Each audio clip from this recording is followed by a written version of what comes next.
গরম ছিল, কারণ সাহাবায়ে কেরামের আল্লাহর আইনের বিরুদ্ধে আবেদন ছিল। আমি বুঝাইলাম যেখানে অন্যায় সেখানে প্রতিবাদ গরম। আর আমি যে বেশিরভাগ বয়ান করি অন্যায়ের প্রতিবাদমূলক, সেজন্য বয়ান একটু গরমই হয়। আমি যখন দাওয়াতমূলক কথা বলবো, এখান থেকে 11 দিনের জামাত নিয়ে গেছি, প্রতিটি মসজিদ থেকে জামাত উঠেছি আলহামদুলিল্লাহ। দাওয়াতে যখন যাব তখন দাওয়াতে কথা কি হবে, গরম হবে। ওনাকে আমি একে একে এই কথাগুলো বললাম।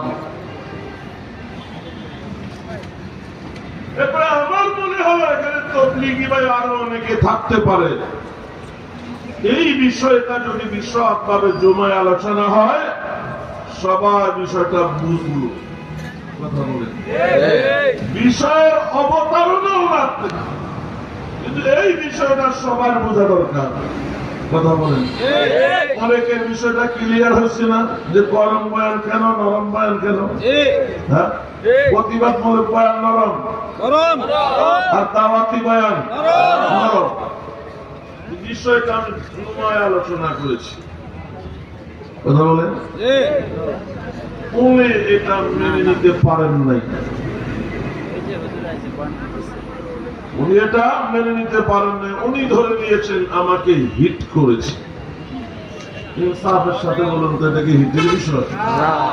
যে কোনো মুসল্লি কোন বিষয় যদি আমাকে প্রশ্ন করে, আমার যদি মনে হয় বিষয়টা উনি প্রশ্ন করলেও সবারই জানা দরকার, আর ওই বিষয় যদি আলোচনা হয়, আমাকে যে প্রশ্ন করেছে এটা কি তাকে হিটের বিষয়?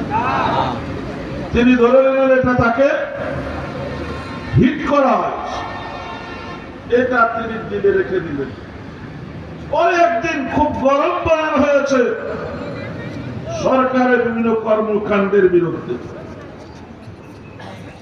এই সুযোগটাকে কাজে লাগিয়ে তিনি মিটিং ডাকলেন। এমন সরকার দলীয়দের দাবি হল হুজুরকে একটু নরম হতে বলেন, বাদের প্রশ্ন না। ইনি বললেন হুজুরকে আর সহ্য করা যায় না, হুজুর শেষ পর্যন্ত আমাকে হিট লাগায় কথা বলে। এখানে কমিটির সদস্য আছে, কমিটির সদস্যদের মতামত উপেক্ষা করে উনি এককভাবে সিদ্ধান্ত নিলেন বিদায়ের। আমার কাছে গেলেন, সদস্য এখানেও আছেন, উনি সাথে ছিলেন কিনা মনে নেই, কয়েকজন গেলেন আমার কাছে।